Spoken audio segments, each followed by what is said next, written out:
Bab 901, membuat keributan dan berguling-guling. 2 tahun lalu, Saitian telah muncul di alam Zongyun. Sebagai putra surgawi pada zaman itu, dia telah mengalahkan semua orang kuat di wilayah Zongyun. Saat itu, Hao Tian yang dikenal sebagai orang terkuat di generasinya di wilayah Zongyun, dikalahkan olehnya dalam 3 gerakan dan hampir kehilangan nyawanya. Pertempuran itu bisa dikatakan telah mengguncang beberapa wilayah. Ada yang beranggapan bahwa pemuda itu telah mendapat ajaran dari seorang dewa, ada pula yang beranggapan bahwa ia datang dari negeri para dewa yang jauh. Bahkan ada rumor yang mengatakan bahwa ia adalah reinkarnasi dewa. Ada banyak sekali teori tentangnya. Namun, setelah mengalahkan semua kesayangan surga, dia tidak tinggal diam sama sekali. Dia menunggangi bangau ke timur, meninggalkan legenda dan bayang-bayang pertempuran yang tak terlupakan.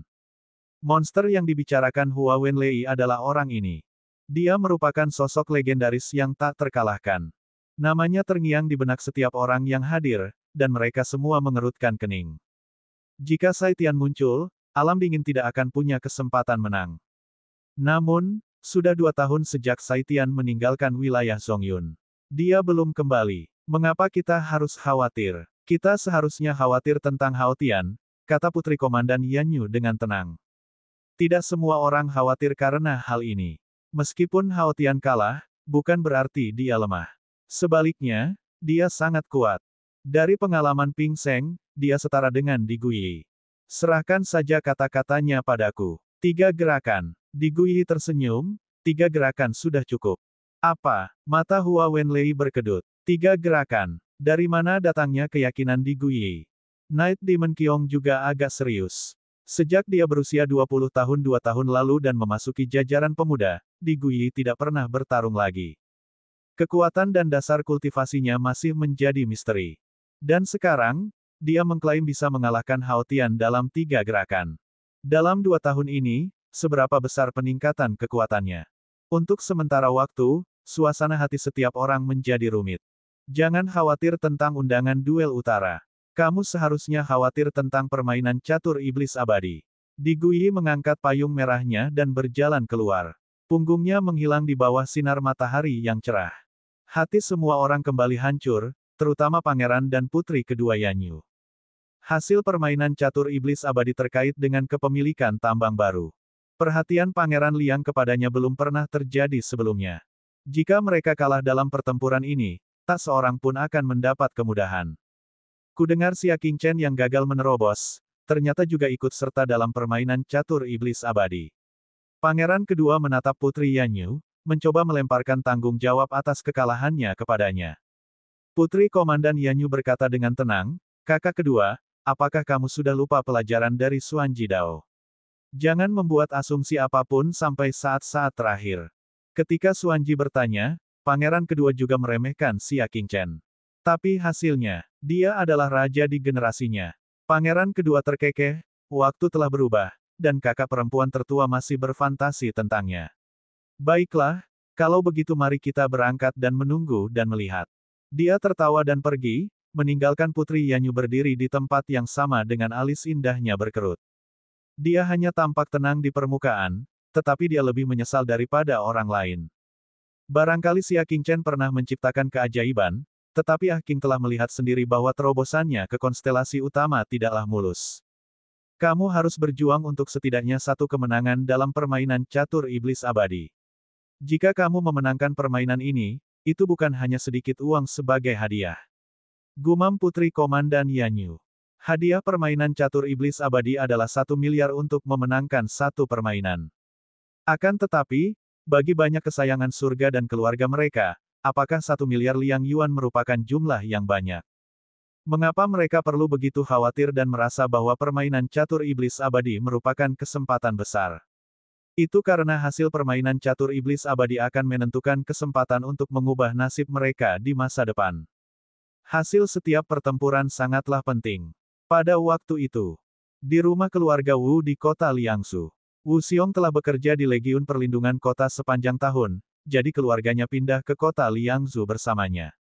Pada saat ini, Wu Xiong sedang duduk di kursi berlengan dengan wajah pucat. Dia melotot ke arah wanita dengan rambut acak-acakan di depannya. Dia duduk di tanah dan menangis keras, "Wu Xiong. Tidak ada seorang pun di dunia ini yang akan menyiksa putrinya sepertimu. Huan, R-ku yang malang, apakah dia buta untuk bereinkarnasi sebagai putrimu? Wu Xiong menghantamkan telapak tangannya ke sandaran tangan dan menegur, jangan main-main. Orang di depannya bukan orang lain, melainkan istrinya, Liu Xi. Nyonya Liu baru saja kembali dari perbatasan selatan hari ini dan menerima berita yang menyedihkan. Putri kesayangannya sebenarnya telah diatur untuk berada di kelompok yang sama dengan Xia Qingchen. Oleh karena itu, Nyonya Liu menangis, membuat keributan, dan gantung diri. Dia membuat keributan selama setengah hari, menyebabkan Wu Xiong bahkan tidak punya keinginan untuk masuk ke kamp militer untuk bertugas. Aku main-main. Kau bilang aku main-main. Liu Xi berdiri dan menunjuk hidungnya seperti wanita gila. Kau telah menghancurkan masa depan Huan, R, dan kau masih mengatakan aku main-main. Kau lebih tahu dariku apa arti permainan catur iblis abadi ini. Jika dia kehilangan kesempatan ini, dia akan tertinggal jauh dari rekan-rekannya. Wu Xiong, segera buat pengaturan lain untuk Huan, R, atau kita akan memutuskan semua hubungan sebagai suami istri. Pak, Wu Xiong berdiri dengan marah dan mengangkat tangannya untuk menamparkan, menyebabkan Nyonya Liu jatuh ke tanah, kurang ajar. Liu Xi yang sedang panik, baru saja terbangun karena sebuah tamparan. Pernikahan mereka adalah pernikahan antara dua keluarga. Apakah pernikahan itu bisa dengan mudah dipatahkan? Tapi kau tidak bisa menyakiti Huan, R-ku. Liu Xi menutupi wajahnya dan berkata dengan nada sedih. Wu Xiong mendengus berat, apa yang diketahui seorang wanita? Mengapa aku harus menyakiti Huan, R tanpa alasan? Hah, hati Liu Xi sakit untuknya. Bagaimana keadaan Xia Qingchen? Berita itu telah menyebar ke seluruh kota. Jika Huan, R bergabung dengan timnya, dia hanya akan terseret ke bawah. Dia bahkan tidak akan bisa menang sekalipun. Wu Xiong kembali duduk, dan sorot matanya yang penuh dengan perubahan hidup tampak penuh makna. Aku merasa Xia Qingchen mungkin tidak sesedih dan seputus asa yang diisukan. Dia berkata perlahan, apakah orang yang dapat menciptakan kelompok pertempuran tingkat atas seperti kelompok pertempuran Yunlan benar-benar orang bodoh yang telah memanfaatkan potensinya secara berlebihan? Aku tidak percaya. Dia berbeda dari Wan Xiaoqi biasa. Wan Xiaoqi yang normal telah bergabung dengan Angkatan Darat saat mereka masih muda dan perlahan-lahan menjadi Wan Xiaoqi. Namun, dia telah menjelajahi dunia saat dia masih muda sebagai seorang ranger. Dia telah bertemu banyak orang yang cakap di dunia tinju dan bisa dikatakan mengenal banyak orang. Berdasarkan pengalamannya selama bertahun-tahun, dia bisa mengetahui betapa luar biasanya Xia Qingchen. Temperamennya yang tenang, kebiasaan-kebiasaan yang tersembunyi, dari sudut pandang manapun, dia tidak tampak seperti orang yang melebih-lebihkan potensinya dan berhasrat meraih kesuksesan dengan cepat. Pasti ada alasan lain di balik kegagalannya menembus bintang utama. Namun, dalam kompetisi Defender Army beberapa hari yang lalu, hasil yang diperoleh Purple Heavenly Group sangat buruk. Mereka berada di peringkat paling bawah, kata Liu Xi. Tatapan mata Wu Xiong berubah dalam. Itu karena Xia Qingchen tidak menganggap serius kompetisi itu. Dia hanya mengirim beberapa perwakilan untuk berpartisipasi. Nyonya Liu menggelengkan kepalanya dan berkata dengan tajam, saya pikir Anda telah dibutakan oleh lemak babi. Bagaimanapun, saya tidak dapat melihat betapa menakjubkannya Xia Qingchen. Wu Xiong mendengus, itulah sebabnya aku mengatakan kamu hanya seorang wanita. Setelah bertahun-tahun, apakah aku pernah salah menilai seseorang? Pada titik ini, Nyonya Liu tidak membantah sama sekali. Wu Xiong baru bergabung dengan istana militer di usia 30-an, tetapi dengan kemampuannya yang luar biasa dalam menilai orang, bawahan yang dipilihnya semuanya adalah prajurit elit dan jenderal kuat yang jumlahnya hanya 1 di antara 1.000.000. Hasilnya, tim surgawi yang dipimpinnya berhasil menjadi juara pertama dalam perlombaan ini dan mendapat bendera tim surgawi S yang merupakan lambang kejayaan. Jika Huan, R mengikutinya, dia pasti tidak akan menderita kerugian. Wu Xiong berkata dengan percaya diri. Dia berhenti sejenak dan mendesah. Selain itu, karir militerku telah mencapai titik buntu. Aku telah terjebak di bawah kendali Wan Xiao selama bertahun-tahun. Alasannya adalah karena bantuan orang-orang yang memiliki kemampuan. Xia Qingchen tidak hanya mendapatkan kepercayaan dari panglima tertinggi, bahkan para petinggi istana militer pun menaruh harapan besar padanya. Jika aku membantunya di saat-saat sulit, dia mungkin dapat membantuku di masa depan ketika dia mencapai kesuksesan yang luar biasa. Meskipun dia berasal dari klan besar di perbatasan selatan, itu berada di luar jangkauannya, dan sangat sulit bagi koneksi keluarganya untuk mencapai istana militer.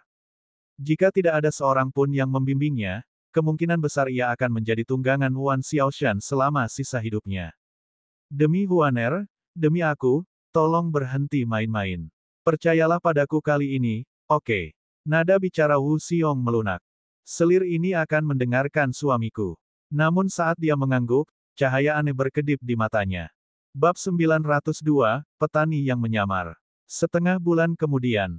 Di puncak gunung bersalju. Gunung ini berada di ujung pegunungan bintang pemakaman. Selama mereka melewatinya, mereka akan dapat mencapai tambang yang baru ditemukan. Dirikan kemah. Melihat langit sudah gelap, Xia Qingchen memerintahkan tim untuk berhenti dan beristirahat.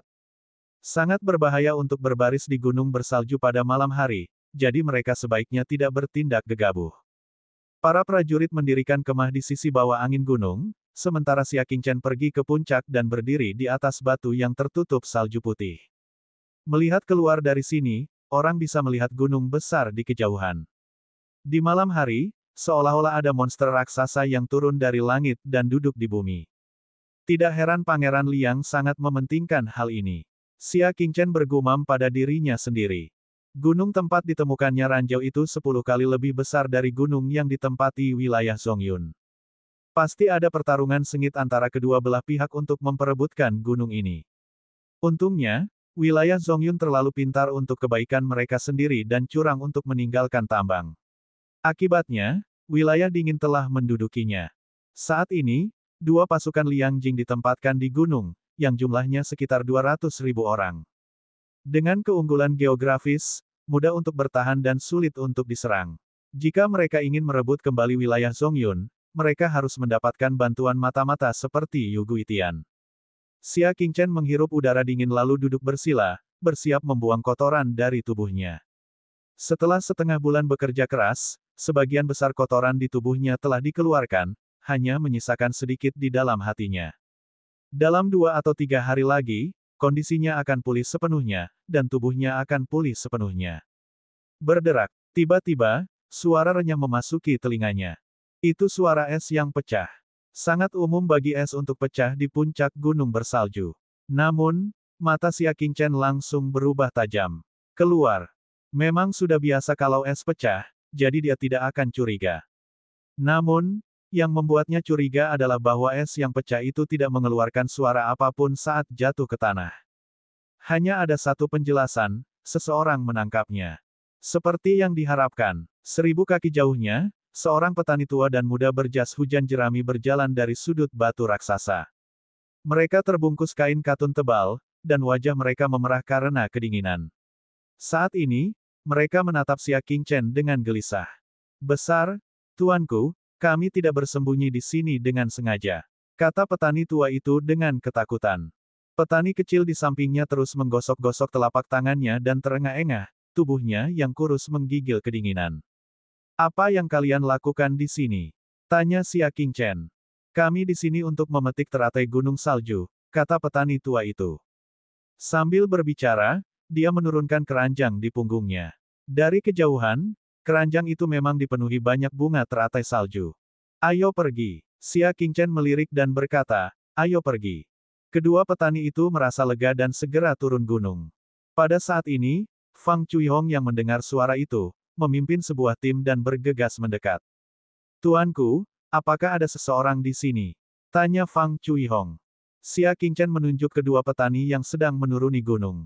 Mereka. Fang Cuihong meliriknya dan mendapati bahwa yang datang ternyata hanyalah seorang petani yang tengah memetik bunga teratai, jadi dia pun menurunkan kewaspadaannya. Pegunungan salju di utara memiliki teratai salju yang sangat unik, dan banyak pemanen teratai yang mencari nafkah darinya, jadi itu bukanlah hal yang aneh. Tembakan anak panah dan bunuh mereka. Namun, Xia Qingchen menambahkan. Hah, Fang Cuihong membeku, mengira dia salah dengar. Membunuh dua petani tak bersenjata. Namun, sebagai seorang prajurit, Fang Cuihong melaksanakan perintah atasannya dengan setia. Dia menyiapkan busur silang dengan tegas dan memerintahkan, bunuh. Seratus prajurit berikutnya segera menyiapkan busur silang mereka dan menembakkan anak panah militer. Siu siu siu. Sejumlah besar anak panah busur datang seperti awan hitam, menembaki kedua petani itu. Akan tetapi, kedua petani yang tampak tidak bersenjata itu justru mengangkat mantel mereka dan memperlihatkan teknik gerakan yang sangat cepat, langsung menghindari serangan panah otomatis tersebut. Yang lebih mengerikan lagi adalah bahwa budidaya petani kecil itu telah mencapai posisi bintang utama. Dan petani tua itu sebenarnya seorang ahli di alam bulan kecil. Sialan, petani tua itu berlari keluar dari jangkauan anak panah dan menoleh untuk mengutuk Xia Qingchen. Ketika Fang Chuihong melihat ini, dia mengerti bahwa Xia Qingchen tidak membunuh orang yang tidak bersalah. Dia hanya menyadari ada yang tidak beres dengan mereka berdua. Gunakan panah peledak. Fang Chuihong segera berkata. Dia dan para prajurit masing-masing mengeluarkan busur silang berkepala merah khusus dari tabung anak panah mereka. Ini adalah busur panah peledak yang dikembangkan khusus oleh istana militer. Karena proses penyulingannya sangat sulit, produksinya sangat sedikit, dan hanya sejumlah kecil yang dipesan dari istana Ling setiap tahun. Namun, istana roh adalah milik Xia Qingchen. Apakah sulit untuk membuat istana roh disempurnakan sedikit lagi agar dapat digunakan oleh kelompok surgawinya? Lebih dari 100 orang segera memasang busur panah peledak dan menembak serempak. Hujan anak panah pun datang lagi, dan lelaki tua itu menarik petani kecil itu dan lari cepat menuruni bukit. Dengan teknik pergerakan mereka, mereka secara alami dapat menghindari anak panah biasa. Namun, busur panah peledak adalah jenis busur panah baru yang dibuat khusus oleh istana militer.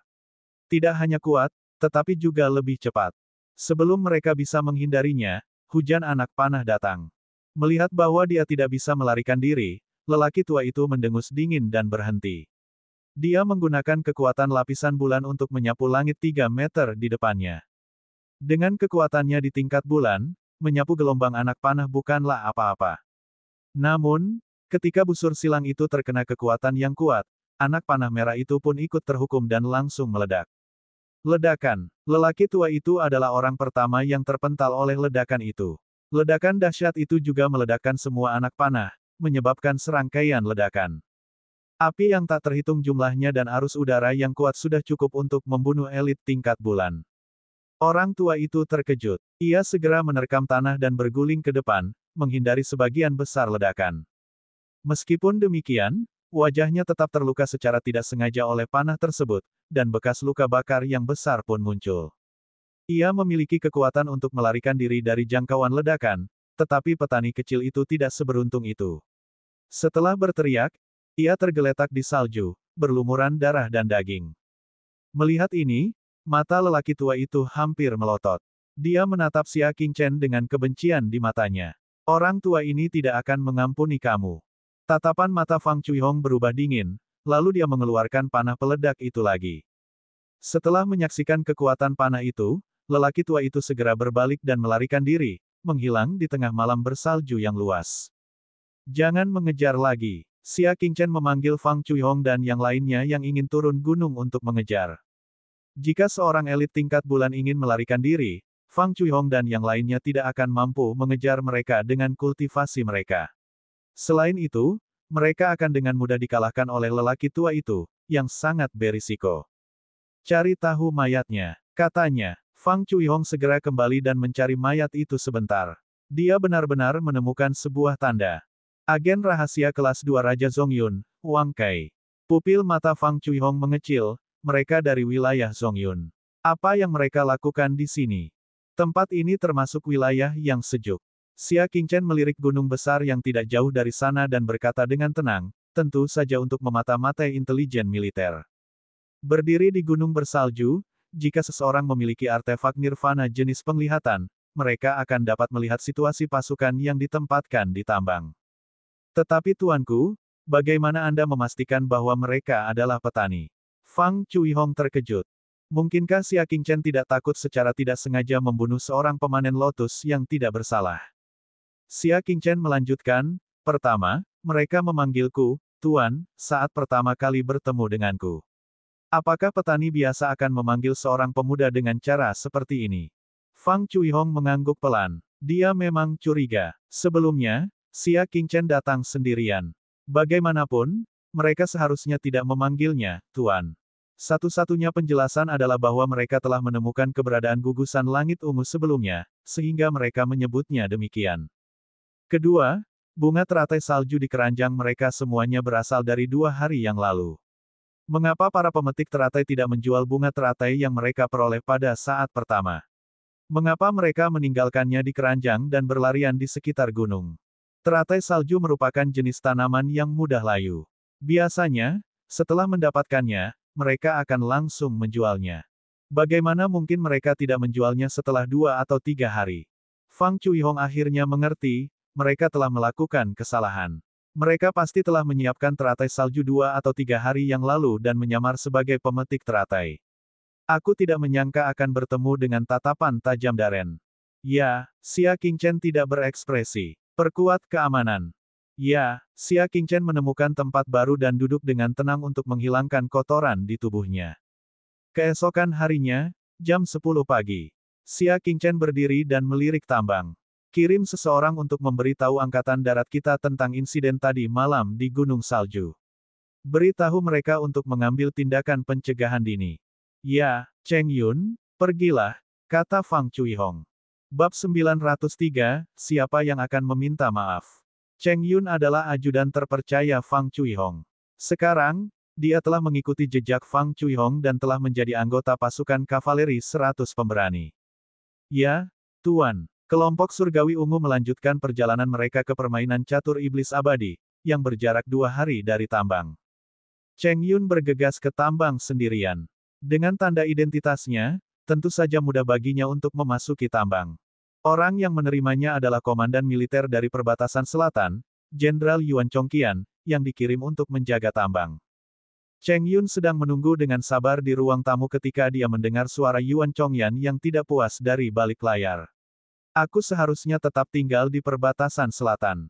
Mengapa kamu harus mengirimku ke tempat terpencil di utara ini? Setelah kami tiba, kami bahkan tidak disambut oleh, dari Angkatan Darat Northland. Aku harus melakukan semua hal menyebalkan itu. Sementara dia berbicara, seorang jenderal gemuk bermantel bulu, sambil menggosok-gosok tangannya, datang ke ruang tamu dengan enggan. Dia duduk dan berkata tanpa melihat ke arah Cheng Yun, ada apa? Bicaralah. Meskipun Cheng Yun tidak puas dengan sang jenderal, dia tidak berani menunjukkannya. Dia hanya berkata, aku di sini untuk memberitahu Anda tentang sesuatu di bawah perintah Tuan Xia. Hah. Ketika Yuan Chongqian mendengar suara wanita yang jelas, dia segera mengangkat kepalanya dan menatap Cheng Yun, matanya berbinar. Meskipun Cheng Yun telah berkultivasi sepanjang tahun, kulitnya kasar, dan dia tidak terlalu tampan. Akan tetapi, hanya ada sedikit prajurit wanita di Angkatan Darat Perbatasan. Yuan Chongqian telah dikirim ke tambang dan tidak melihat seorang wanita pun selama berbulan-bulan. Pada saat ini, bahkan seekor babi betina di depannya dapat membangkitkan minatnya. Belum lagi dia pernah bertemu dengan seorang prajurit wanita yang berbadan bagus. Aiya, kemarilah, kemarilah, kemarilah dan bicaralah. Sikap Yuan Chongqian berubah 180 derajat, dan dia langsung melambaikan tangannya. Cheng Yun mengerutkan kening, tetapi dia tetap berjalan mendekat. Ketika dia berada 3 meter jauhnya, dia berhenti dan berkata, Jenderal, Tuan Xia memerintahkan saya untuk memberitahu Anda bahwa kami menemukan jejak mata-mata musuh di Gunung Salju tadi malam. Harap berhati-hati. Dia menyerahkan token agen rahasia yang disadapnya. Silakan lihat, Tuanku. Yuan Chongqian sama sekali tidak memasukkan kata-kata Cheng Yun ke dalam hatinya, matanya menatap penuh ke dada besar Cheng Yun. Ketika Cheng Yun mengulurkan tangannya, dia mengambil kesempatan itu untuk memegang tangannya dan berkata, di luar dingin. Ayo makan sesuatu sebelum kita pergi. Sambil berbicara, dia mengambil kesempatan itu untuk membelai kulitnya. Cheng Yun langsung merasa jijik dan menarik tangannya. Jenderal, tolong tunjukkan rasa hormat. Dia adalah salah satu anak buah Xia Qingchen, anggota asli kelompok pertempuran Klutmis, seorang pejuang alam yang tenang. Dia bukan wanita dari dunia sekuler yang akan tersenyum pada orang lain. Hei, dia serius. Aku akan bicara dengan Tuan Xiamu itu dan memintanya untuk memindahkanmu ke pihakku. Yuan Chongqian terkekeh. Bukankah itu hanya sekelompok orang yang datang seharian? Dia seorang jenderal, bagaimana mungkin dia tidak punya muka untuk mengirim seseorang? Sambil berbicara, Yuan Chongyan melangkah maju dan menerkam Cheng Yun, menariknya ke dalam pelukannya, tangannya bergerak semakin lancang. Cheng Yun merasa cemas dan marah, lalu dia menghunus pedang pendeknya dan menebasnya. Untungnya, Yuan Chongqian bereaksi tepat waktu dan menarik tangannya tepat waktu untuk mundur. Namun, lengannya tetap terluka. Hal ini membuat Yuan Chongqian menjadi sangat marah karena merasa terhina. Dia membelalakan matanya yang seperti mata harimau dan memarahi, "Kamu wanita yang tidak tahu malu, kamu berani menyerangku. Aku akan membunuhmu." Cheng Yun tidak takut dan menaruh belati di lehernya. "Kalau begitu aku ingin melihat apakah kau akan bersenang-senang setelah aku mati." Yuan Chongqian yang murka segera menjadi tenang. Bagaimanapun juga, Cheng Yun tetaplah anggota Legiun Pelindung Kota. Jika ia mati di tangan Jenderal Legiun Perbatasan Selatan, itu tidak dapat dimaafkan. Dia tidak takut pada Wan Xiaoqi dari kelompok Surgawi Ungu, tetapi Legiun Perlindungan Kota berada di bawah kaki Kaisar dan tidak jauh dari istana militer. Legiun Perlindungan Kota dapat melapor ke istana militer kapan saja dan membuatnya menderita. Enyahlah. Dia mendengus, menahan amarahnya. Baru pada saat itulah Cheng Yun meletakkan belatinya. Namun, Yuan Chongqian tiba-tiba melangkah maju dan menendang perutnya. Cheng Yun terkejut dan terjungkal karena tendangan itu. Perutnya terasa sangat sakit, seakan-akan hati dan ususnya terkoyak. "Aku akan menendangmu sebagai pelajaran. Ayo, lempar dia ke bawah gunung." Yuan Chongyan melambaikan tangannya dan membiarkan para pembantunya yang terpercaya masuk untuk menggendong Cheng Yun keluar. Di kaki gunung, Cheng Yun terlempar ke tanah. Saat ini, cuaca sangat dingin, dan perut Cheng Yun terluka parah. Dia hanya bisa berbaring di punggung binatang iblisnya dan dengan susah payah memerintahkan binatang iblisnya untuk mengejar kelompok utama. Setelah beberapa jam, Cheng Yun merasa tubuhnya mati rasa dan penglihatannya kabur. Akhirnya, dia tidak dapat bertahan lebih lama lagi dan terjatuh dari punggung binatang iblis itu. Dalam keadaan linglung, dia sepertinya mendengar suara temannya. Dia kembali, kurasa aku terluka. Dalam penglihatannya yang kabur, dia melihat wajah beberapa mantan temannya. "Kalian, apa yang kalian lakukan di sini?" Menurut jadwal, pasukan utama seharusnya sudah pergi jauh dan tidak boleh berada di sini. "Tuan Xia melihat Anda sudah lama tidak kembali, jadi dia meminta kami untuk kembali dan menemui Anda," kata pendamping itu. Tuan Xia, arus hangat mengalir melalui hati Cheng Yun, dan matanya dipenuhi air mata. Dia hanyalah seorang prajurit biasa. Biasanya, sulit baginya untuk melihat Xia Qingchen. Di hadapannya, dia seperti setitik debu. Namun, Xia Qingchen sebenarnya khawatir terhadap hidup dan mati seorang prajurit kecil seperti dia. Dia amat tersentuh dan jantungnya berdebar kencang. Dengan bantuan teman-temannya, luka-lukanya hampir pulih, dan dia dibawa kembali ke pasukan utama yang saat ini ditempatkan di sana. Xia Qingchen bergegas ke tenda tempat dia memulihkan diri. Fang Cuihong dan yang lainnya sedang memeriksa luka-lukanya. "Bagaimana lukamu?" tanyanya. Fang Cuihong berkata dengan berat, organ dalamnya pecah, dan bahkan pegas bintangnya hampir terluka. Xia Qingchen mengeluarkan sebotol salep. "Oleskan padanya nanti. Dia akan pulih dengan sangat cepat." Melihat Cheng Yun yang tidak sadarkan diri, dia berkata dengan suara yang dalam, "Apakah kamu tahu bagaimana situasinya?" Prajurit wanita yang menyelamatkan Cheng Yun sudah dalam perjalanan kembali. Dia telah mendengar semua yang terjadi dari Cheng Yun dan sekarang menjelaskan semuanya. Mendengar ini, Fang Cuihong menggertakkan giginya dan berkata, "Ini keterlaluan. Kami memberitahu mereka dengan niat baik, tetapi pada akhirnya, mereka begitu kejam sehingga mereka bahkan tidak bisa mempermalukan Cheng Yun, dan bahkan melukainya karena marah." Yuan Chongyan itu tidak berani membunuh Cheng Yun, tetapi menendangnya tidak akan menjadi masalah. Dia hanya seorang prajurit wanita. Apakah Komandan Legiun Pelindung Kota akan mengadu ke istana militer untuk masalah sekecil itu? Sedangkan bagi atasan prajurit wanita, pemimpin kelompok Surgawi Ungu, Wan Xiaoqi, apa yang bisa dia lakukan terhadap seorang jenderal? Tidak yakin. Kalau begitu, tahan saja. Mungkin ini yang dipikirkan Yuan Chongyan. Tatapan mata Xia Qingchen dingin sekali. "Aku mengirim orang kembali untuk mencarinya. Niatku semula adalah aku khawatir lelaki tua dari alam bulan itu akan menyergap dan menyakiti Cheng Yun. Aku tidak menyangka." Dia tidak menyangka kalau orang yang menyakiti Cheng Yun bukanlah musuh, melainkan rekannya sendiri. Tuanku, Cheng Yun terbangun dalam keadaan linglung dan memaksakan senyum. Saya baik-baik saja. Mari kita lanjutkan perjalanan. Kita tidak bisa menunda misi Tuan. Akan tetapi, saat dia berbicara, hal itu memengaruhi luka di perutnya, menyebabkan mulutnya berkedut kesakitan. Xia Qingchen menyentuh dahinya dan berkata dengan suara hangat, istirahat saja. Setelah selesai berbicara, dia meninggalkan tenda. Fang Chuihong merasakan sesuatu dan mengikutinya keluar tenda. Seperti yang diharapkan, Xia Qingchen sudah menunggu di sana. Dia membelakanginya sambil berkata, tinggalkan kelompok pertempuran awan berkabut. Kelompok pertempuran lainnya akan terus berangkat dan menuju ke permainan catur iblis abadi untuk melanjutkan. Fang Chuihong berkata, tetapi, tuanku, dia adalah jenderal dari divisi luar. Selain itu, jumlah mereka banyak. Jika kita hanya mengandalkan kelompok pertempuran kabut awan, pihak lain mungkin tidak mau meminta maaf. Xia Qingchen menoleh. Entah kapan tatapannya berubah dingin. Siapa yang menginginkan permintaan maafnya? Xia Qingchen bisa mentolerir orang lain yang tidak menghormatinya, tetapi dia pasti tidak akan membiarkan orang-orangnya dipermalukan oleh orang luar. Legiun Yunlan, ganti semua busur silang dengan busur silang peledak. Ikuti aku. Perintahnya, Xia Qingchen menaiki binatang iblisnya dan melangkah maju, menginjak salju dan pergi. Bab 904, tidak menyetujui. Segera, sosoknya menghilang di tengah pusaran salju. Teruskan, Fang Chuihong, yang telah berganti peralatan, melambaikan tangannya dan memimpin prajurit Legiun Awan berkabut untuk segera mengikutinya.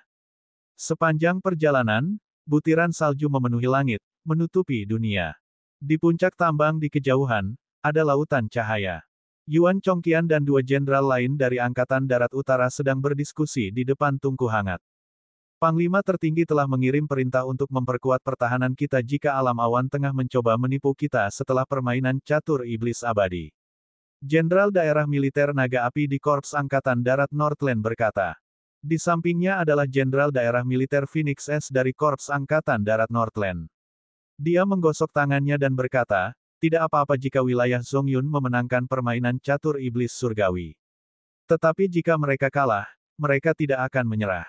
Tambang yang baru ditemukan itu sangat besar. Itu adalah tambang Yimo terbesar yang pernah digali sejauh ini. Mustahil bagi alam awan tengah untuk menyerah. Jenderal Naga Api dan Jenderal Phoenix S memandang Yuan Chongyan. Tim Anda baru-baru ini berpatroli di pegunungan bersalju di dekatnya. Apakah Anda menemukan sesuatu yang tidak biasa? Ketiga wilayah militer sepakat masing-masing mengirim tim patroli untuk berpatroli di daerah terdekat dan menyelidiki situasi musuh. Tentu saja tidak. Aku telah mengirim sejumlah besar prajurit untuk berpatroli di wilayah pegunungan bersalju. Bahkan seekor lalat pun tidak akan berani melewatinya. Yuan Chongyan menepuk dadanya dan berkata dengan serius. Yang sebenarnya terjadi adalah dia hanya bersikap acuh tak acuh. Kali ini, ia diberangkatkan dari perbatasan selatan ke tambang di tanah utara untuk membantu dua wilayah militer di depannya. Jika mereka ingin memberikan kontribusi, itu adalah kontribusi dari kedua wilayah militer. Paling-paling, dia hanya bisa membantu. Oleh karena itu, Yuan Chongyan bersikap pasif. Dengan sikap seperti itu sebagai seorang atasan, tidak perlu dikatakan bagaimana para prajurit di bawahnya akan dengan serius menyelesaikan misi patroli mereka. Selain itu, mereka semua adalah prajurit perbatasan selatan dan jarang mengalami lingkungan dingin di wilayah utara, sehingga mereka lebih mudah dibawa. Dia hanya akan sesekali mengirim beberapa prajurit untuk berjalan-jalan di sekitar pegunungan Snowy sebelum kembali turun. Dia tidak pernah serius. Ini pula sebabnya kedua agen rahasia wilayah Zongyun bisa berkeliaran di pegunungan salju di dekatnya untuk menyelidiki situasi mereka. Terlebih lagi, mereka bahkan tidak merasakan apapun ketika pasukan 7.000 milik Xia Qingchen datang ke gunung bersalju. Kita bisa tenang sekarang. Jenderal Naga Api dan Jenderal Phoenix S mengangguk dan bersulang untuknya. Ayo, Jenderal Yuan dan bawahanmu sudah bekerja keras. Wajah Yuan Chongyan tidak memerah, dan jantungnya tidak berdebar kencang. Dia berkata terus terang, apa yang kau katakan? Kita semua bekerja untuk Pangeran Liang, tidak ada perbedaan di antara kita. Ayo, bersulang. Ketiganya minum sepuasnya, tetapi tiga prajurit berlari masuk satu demi satu. Mereka adalah ajudan terpercaya ketiga jenderal, dan mereka berbisik di telinga jenderal masing-masing. Mendengar ini, Jenderal Naga Api dan Jenderal Phoenix S menatap Yuan Chongqian secara bersamaan, mata mereka dipenuhi dengan keterkejutan. Ajudan terpercaya mereka telah mengirim pesan militer dari kaki gunung. Seorang pria bernama Xia, Wan Xiaoqi, telah memimpin kelompok tempur ke kaki tambang dan meminta Yuan Chongqian untuk turun. Lebih jauh lagi, dia dengan arogan memberi batas waktu 15 menit. Dari nada bicaranya, dia tampaknya tidak ramah. Tuan Yuan, apakah Anda membutuhkan kami untuk berkoordinasi? Kata Jenderal Naga Api. Dia tidak begitu mengerti dari mana Wan Xiaoqi datang hingga mencari masalah dengan Yuan Chongyan. Yuan Chongyan melambaikan tangannya dengan tidak setuju, itu hanya masalah kecil, mengapa aku perlu kalian berdua muncul? Aku akan meminta seseorang untuk mengusirnya. Sambil berbicara, dia dengan santai memanggil bawahannya, Wan Xiaoqi, dan berkata, San Xiang, pergilah dan tanyakan apa yang terjadi. Ingat, bersikaplah sopan. Saat dia bicara, matanya bersinar dengan sedikit. San Xiang adalah ajudan kepercayaannya, jadi dia sangat peka terhadap makna di balik tatapan ini. Dia mengerti dan mengangguk, ya, bawahan ini akan melakukannya. Dia segera meninggalkan kamp dan menemukan 2000 pasukan berkuda kriket. Dia berkata dengan keras, ayo pergi, kita akan memberi pelajaran pada orang Xia ini. Brengsek, kamu berani tidak menghormati Tuan Yuan, kamu pasti sudah lelah hidup. Mereka bertiga berjalan sampai ke tambang.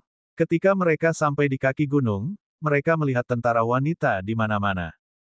Hanya seorang pemuda berjubah hijau yang duduk bersila di atas binatang iblis yang memimpin. Dia sedang bermeditasi dengan mata tertutup. Ada pembakar dupa kecil di depan lututnya, dan ada batang dupa yang terbakar lebih dari 30%. Kau pemimpinnya, aku bicara padamu, jadi pergilah ke sini. Kata San Xiang dengan galak. Namun, tak seorang pun memperhatikannya. Xia Qingchen tidak, begitu pula 1000 prajurit lainnya. Faktanya, tidak banyak pasang mata yang menatapnya. Semua prajurit berdiri tegak dan menatap dingin ke arah ranjau di salju putih, seolah-olah mereka sedang menghitung waktu. Keheningan yang aneh itu menyebabkan Dan Xiang merasa khawatir. Bukankah tim ini terlalu terlatih? Dalam pertarungan normal, saat ada yang terprovokasi, pasti ada yang tidak bisa menahan diri untuk tidak bersuara atau menunjukkan ekspresi. Namun, pertempuran di depannya sangat tenang dan dingin. Kelompok pertempuran seperti itu, tidak banyak jumlahnya di istana militer. Namun, setelah memastikan bahwa mereka semua adalah prajurit wanita, dia memandang rendah mereka. Mereka pasti prajurit wanita yang terlatih dari tim Garda Kehormatan. Berikan cambuk itu padaku. San Xiang mengulurkan tangannya, dan pasukan berkuda 1000 jangkrik di sampingnya segera melepaskan cambuk kulit dari pinggang mereka dan menyerahkannya kepadanya. Kilatan yang tidak menyenangkan melintas di mata San Xiang. Dia mengangkat cambuknya dan menyerang Xia Qingchen sambil mengutuk, aku akan mengajarimu cara berbicara dengan orang lain terlebih dahulu. Akan tetapi, saat ia mengangkat cambuk itu, sebuah panah peledak berwarna merah melesat ke arahnya. Dia mendengus dingin dan menyerang dengan cambuk di tangannya, menghantam busur silang itu dengan kecepatan yang cepat dan akurat. Busur silang itu hancur berkeping-keping di tempat, tetapi kemudian meledak juga, menimbulkan percikan terang di udara. Panah peledak. San Xiang benar-benar terkejut. Busur silang peledak hanya diberikan kepada pasukan elit istana militer, dan banyak wilayah militer tidak memilikinya. Pertarungan di depan mereka sebenarnya punya satu. Tetapi sebelum San Xiang sempat memikirkannya, ledakan anak panah yang dahsyat itu terpantul di matanya. Kulit kepala San Xiang menjadi mati rasa. Dengan begitu banyak anak panah yang meledak, bahkan pasukan elit bulan yang lebih rendah akan setengah mati. Untungnya, kultivasinya tidak biasa dan dia telah mencapai 5 indera dari posisi astral utama. Dia mampu menghindarinya dengan tenang dan memarahi, kamu dari kelompok mana? Beraninya kamu membuat masalah di tambang yang diperintahkan Pangeran Liang untuk dijaga. Xia Qingchen perlahan membuka matanya, tetapi dia tidak melihat ke arah Dan Xiang. Sebaliknya, dia melirik pembakar dupa di lututnya dan berkata dengan acuh tak acuh, akulah yang menyuruh Pangeran Liang menempatkan pasukannya di sini. Justru karena Xia Qingchen telah memastikan bahwa tempat ini kaya akan biji Yimo, maka Pangeran Liang telah memindahkan daerah militer dari perbatasan selatan. San Xiang tertawa sinis. Satu-satunya orang yang bisa memberi nasihat kepada Pangeran Liang adalah para pembantunya dan para sub-venerable yang langka. Apa itu Xia Qingchen? Jika dia benar-benar memiliki kemampuan seperti itu, mengapa dia muncul di hutan belantara untuk menjalankan misi? Jika kau punya kemampuan, laporkan benderamu. Aku ingin bertanya pada jenderalmu bagaimana dia membesarkan seorang Wan Xiaoqi sepertimu. Kata San Ziang sambil mengepalkan cambuknya. Xia Qingchen kembali memejamkan matanya dan berkata dengan acuh tak acuh, kabulkan permintaannya. Fang Cuihong melepas jubahnya dan berdiri dari punggung binatang iblis itu. 99 orang lainnya juga berdiri. Kita masuk tim yang mana? Baiklah, aku akan beritahu sekarang. Fang Cuihong mengetuk tanah dengan ujung kakinya, dan bersama 99 orang lainnya, mereka melompat setinggi 500 kaki ke udara. Kemudian, cahaya formasi muncul di bawah kaki mereka dan pilar cahaya besar turun dari formasi itu. Pilar cahaya itu bagaikan sambaran petir, sangat cepat, tidak memberi waktu bagi siapapun untuk bereaksi. San Ziang masih dalam keadaan terkejut. Setelah mengucapkan kalimat ini, dia ditelan oleh pilar cahaya. Bab 905, Tentara yang tak terkalahkan. Kalian adalah kelompok pertempuran awan berkabut. Kata-kata San Ziang tiba-tiba terhenti. Ketika pilar cahaya itu menghilang, yang tertinggal hanyalah Dan Xiang yang berlumuran darah dan acak-acakan. Dia koma, tetapi wajahnya masih menunjukkan keterkejutan hebat. Reputasi Legiun Yunlan bagaikan guntur di telinga Legiun Selatan. Dengan kekuatan 1000 orang, mereka membunuh dan melukai 100.000 musuh, menciptakan keajaiban perang. Panglima tertinggi perbatasan selatan, Bai Zhantian, pernah berseru bahwa kekuatan tempur kelompok tempur Yunlan lebih besar daripada seluruh daerah militer. Meskipun hanya ada 1000 orang, tidak kurang dari 100.000 prajurit. Ia paling terkenal karena pilar cahayanya. Sampai hari ini, hal tersebut masih menjadi legenda yang menyebar di kalangan tentara perbatasan selatan. San Ziang tidak pernah menyangka bahwa orang-orang yang datang ke tambang itu sebenarnya adalah pasukan tak tertandingi dari alam sejuk kelompok pertempuran awan berkabut. 2.000 pasukan kriket yang mengikuti terkejut. Melihat pertempuran dingin 1000 orang, dia merasakan kulit kepalanya mati rasa dan menggigil. Tidak heran pasukan ini sangat terlatih dan diperlengkapi dengan baik. Ternyata itu adalah kelompok pertempuran legendaris dari awan berkabut. Fang Cuihong mendarat dan berjalan di depan Dan Xiang sambil memegang pedangnya. Dia menggunakan ujung pedangnya untuk mengukir 3 kata di dada Dan Xiang, turun ke sini. Kemudian, dia melotot ke arah 2.000 pasukan kriket yang gemetar. Bawa dia kembali dan serahkan dia ke Yuan Chongqian. Ingatkan dia juga bahwa separuh waktu telah berlalu. Hanya tinggal setengah dupa yang tersisa di dalam pedupaan. Ya. Mereka segera menggendong San Ziang dan melarikan diri kembali ke puncak gunung dengan panik. Pada saat ini, Jenderal Naga Api dan Jenderal Phoenix S masih berbicara. Api di tungku sudah padam. Yuan Chongqian sangat kedinginan sehingga dia menggosok tangannya dan berteriak dengan suara kasar, "Orang-orang, tambahkan arang." Dia tidak bisa menahan diri untuk tidak mengutuk, utara bukanlah tempat bagi manusia. Perbatasan selatan kita juga panas dan pengap dengan banyak serangga, tetapi Legiun Perlindungan Kota lebih nyaman. Tidak perlu bertarung, dan lingkungannya nyaman.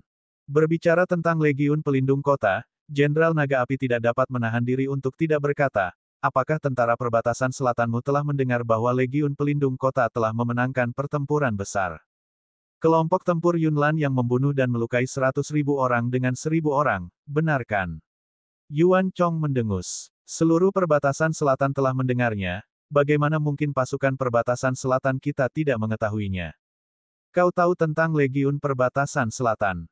Kalau begitu, masalah ini sudah menyebar luas. Jenderal Phoenix S bertanya dengan heran. Tentara perbatasan selatan adalah tentara yang paling jauh dari kota Liangsu. Lokasi geografisnya sangat terpencil, dan beritanya sangat terbatas. Pada akhirnya berita itu menyebar bahkan sampai ke tempat itu. Yuan Chongyan menaruh panci anggur ke dalam api dan membiarkannya mendidih, lalu berkata, pertempuran ini adalah keajaiban dalam sejarah perang. Pengaruhnya sangat luas. Sulit bagi kita untuk tidak mengetahuinya. 100 tahun kemudian, kita semua akan menjadi debu dan tidak akan bernama lagi setelah kematian. Namun nama Legiun Awan Berkabut akan diwariskan dalam sejarah untuk selamanya. Jenderal Naga Api dan Jenderal Phoenix S tidak dapat menahan diri untuk tidak mendesah. Reputasi kelompok pertempuran awan berkabut terlalu besar. Mereka telah meninggalkan jejaknya dalam buku-buku sejarah dan mengejutkan sepanjang waktu.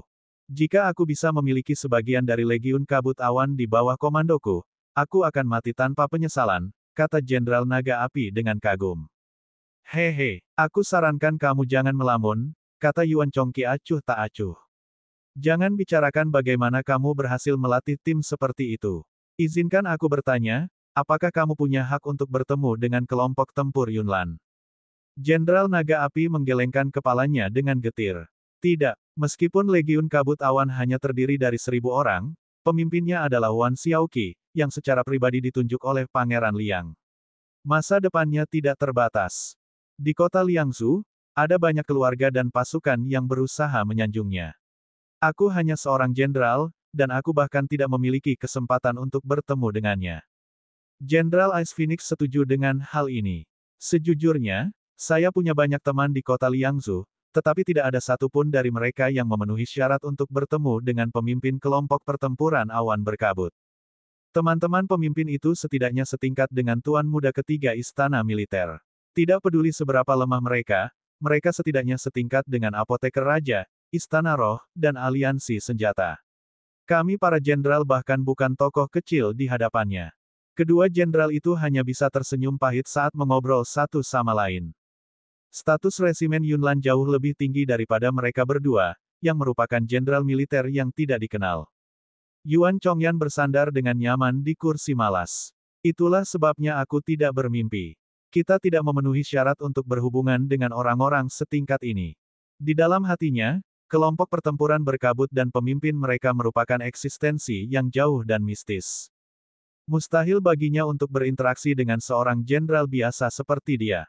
Tuan, keadaannya buruk. Tuan San terluka. Dua orang kepercayaannya menggendong San Ziyang dan berlari masuk dengan tergesa-gesa.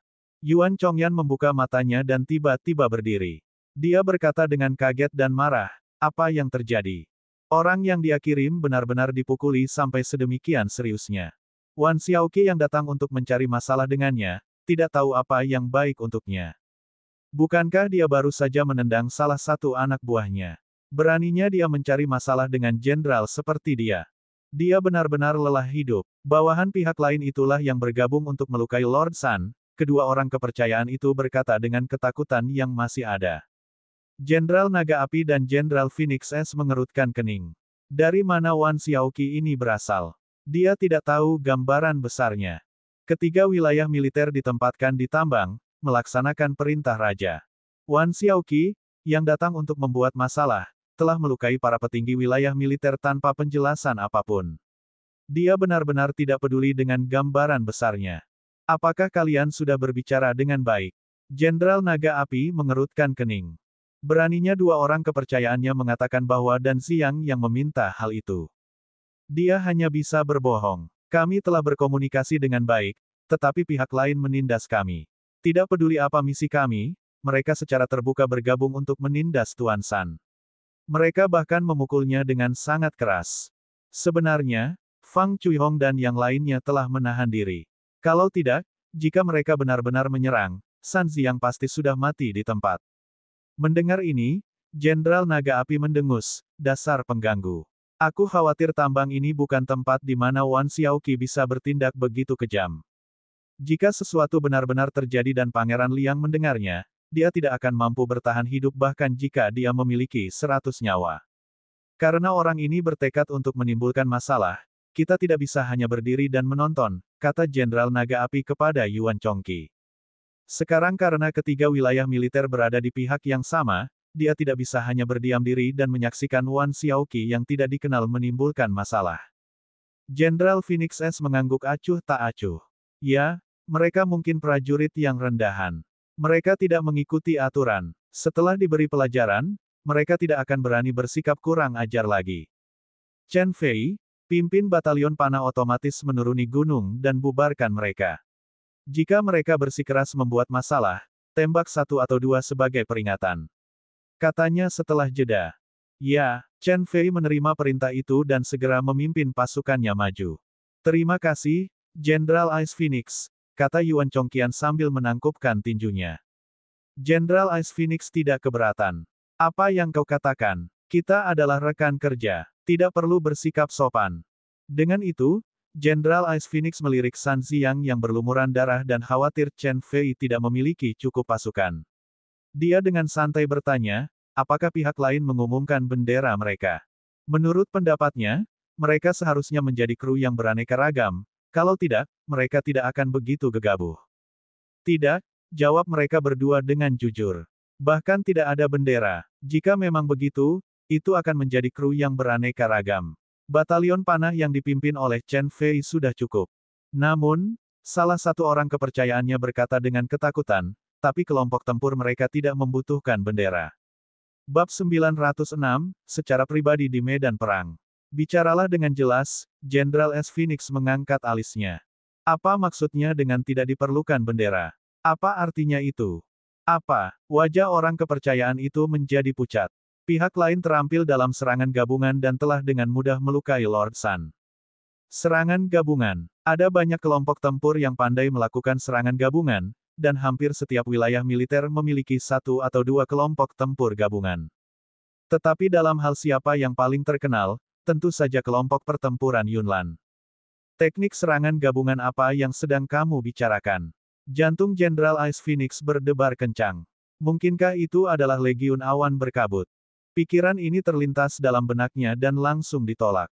Kelompok tempur andalan seperti kelompok tempur Yunnan seharusnya hidup nyaman di kota Liangsu. Mengapa mereka datang ke daerah dingin di utara? Pasti ada orang lain. 100 orang dalam satu kelompok, terbang menuju pilar cahaya. Orang kepercayaan itu mengatakan pemandangan mengejutkan yang telah dilihatnya dengan mata kepalanya sendiri. Pupil mata Jenderal Phoenix S mengerut. Hanya kelompok pertempuran awan berkabut yang memiliki pilar cahaya seperti itu. Mereka adalah kelompok pertempuran awan berkabut. Jenderal Phoenix S bertanya, tidak berani memastikan. Ya, itu adalah kelompok pertempuran awan berkabut. Kedua orang kepercayaannya mengangguk cepat. Itu benar-benar mereka. Jenderal Naga Api tersentak. Ngomong-ngomong, siapa nama pemimpin kelompok pertempuran awan berkabut? Jenderal Phoenix S tercengang, Xia. Cahaya, debu. Keduanya terkejut pada saat yang sama karena anak buah mereka datang untuk melaporkan bahwa Wan Xiaoqi yang bermarga Xia datang untuk menginterogasi mereka. Jenderal Ice Phoenix adalah yang pertama bereaksi dan buru-buru berteriak, cepat. Bawa Chen Fei kembali ke sini segera. Bagaimana mungkin orang kepercayaannya di sampingnya masih berani ragu? Dengan kulit kepalanya yang kesemutan, dia berlari dengan gila, tersandung saat mengejar Chen Fei dan batalion panah otomatis. Dia melotot ke arah Yuan Chongqian dengan ekspresi marah dan memarahi, orang yang bermarga Yuan. Kau benar-benar mencoba menjebakku, bukan? Jenderal Naga Api juga geram. Dia mencabut pedangnya dan mengarahkannya ke arahnya. Petik 2 tanda seru. Aku tahu orang-orang dari suku barbar selatan itu licik. Kau telah menyinggung kelompok pertempuran awan berkabut, namun kau menyembunyikannya dari kami dan membuat kami menanggung kesalahanmu. Mereka berdua merasakan ketakutan yang tak kunjung hilang. Jika mereka tanpa sadar berdiri di pihak yang sama dengan Yuan Chongqian dan menyerang kelompok pertempuran Yunnan, konsekuensinya tidak terbayangkan. Dengan kekuatan tempur kelompok pertempuran berkabut yang legendaris dan mengerikan, bahkan jika mereka tidak sepenuhnya dimusnahkan, mereka akan menderita luka serius dan harus membentuk perseteruan maut dengan kelompok pertempuran berkabut. Yuan Chongyan ini pasti sengaja mencoba menyakiti mereka. Sebenarnya, Yuan Chongyan lebih bingung daripada mereka berdua. Dia berkata dengan canggung, aku tidak tahu bahwa mereka adalah kelompok pertempuran Yunnan. Apa yang kau lakukan pada Legiun Kabut Awan? Tanya Jenderal Naga Api dengan marah. Kalau tidak, mengapa kelompok tempur Yunnan datang mencari masalah? Xia Qingchen itu tidak mungkin terlalu kenyang demi kebaikannya sendiri, kan? Tidak apa-apa, aku hanya tidak sengaja melukai seorang prajurit wanita, kata Yuan Chongyan ragu-ragu. Hanya itu, Yuan Chongqian, bukankah kamu perlu membuat draft sebelum berbohong? Jenderal Ice Phoenix mendengus dingin. Apakah kau masih menganggap kami idiot? Tanya Jenderal Naga Api. Xia Qingchen sangat sibuk setiap hari. Mengapa dia datang jauh-jauh ke sini untuk mencari masalah denganmu hanya karena masalah kecil seperti ini? Keduanya saling memandang dan melempar mangkuk anggur mereka. Mereka berkata dengan acuh tak acuh, lupakan saja. Masalah ini tidak ada hubungannya dengan kita. Kau bisa melakukan apapun yang kau mau. Sampaikan perintahku, kata Jenderal Naga Api kepada orang kepercayaannya di sampingnya. Jika Legiun Kabut Awan menyerang gunung, daerah militer Naga Api tidak akan menghentikan mereka. Hal yang sama berlaku untuk daerah militer Phoenix S. Ini tidak ada hubungannya dengan kita. Mereka berdua telah sepenuhnya membersihkan nama mereka sendiri dan bertekad untuk tidak terlibat dalam kekacauan ini. Yuan Chongyan terkejut sekaligus marah. Dia baru saja mengatakan bahwa mereka berada di pihak yang sama, tetapi sekarang dia malah ditinggalkan. Kalian berdua, Yuan Chongyan juga sangat marah. Baiklah, kalian ingin melihatku mempermalukan diri sendiri, kan? Kalian, kerahkan pasukan militer dan buat penghalang jalan di jalan pegunungan. Tanpa perintahku, tidak seorang pun boleh lewat. Menjaga gunung itu mudah, tetapi menghancurkannya itu sulit. Terlebih lagi, tambang ini sangat megah, dan jalan pegunungannya sempit dan terjal. Mereka telah memasang banyak penghalang di jalan pegunungan, seolah-olah satu orang dapat menahan 10.000 orang. Tidak peduli seberapa terkenalnya kelompok pertempuran awan berkabut, mereka tidak mungkin dapat menyerang tambang. Apa? Jenderal Naga Api terkejut. Kau tidak akan langsung meminta maaf, tapi kau akan melawan. Itu semua salah Yuan Chongyan. Sekarang setelah semuanya menjadi seperti ini, dia tidak punya sedikit pun niat untuk bertobat. Orang Sia itu yang mengganggu kita. Yuan Chongyan mendengus keras. Aku hanya tidak sengaja menendang salah satu anak buahnya. Dia benar-benar tidak tahu gambaran besarnya dengan membawa pasukan untuk menanyaiku. Orang seperti ini tidak layak menerima permintaan maafku, Yuan Chongyan. Baiklah, lakukan sesukamu. Jenderal Ice Phoenix menggertakkan giginya. Mereka bukanlah orang-orang yang akan menderita kerugian. Setelah mereka berdua pergi, orang kepercayaan Yuan Chongqian berkata dengan gelisah, Tuanku, dupa yang tersisa kurang dari setengah batang. Xia Qingchen tidak pernah mengatakan apa konsekuensinya jika ia melampaui waktu yang dibutuhkan untuk membakar dupa. Tetapi makin lama keadaannya seperti itu, makin pula orang merasa tidak nyaman. Tidak seorang pun tahu apa yang direncanakan Xia Qingchen. Apa yang perlu ditakutkan? Aku sudah bertarung dengan orang-orang barbar di perbatasan selatan, situasi seperti apa yang belum pernah kulihat. Mengapa aku harus takut pada anak nakal yang masih bau susu ibunya?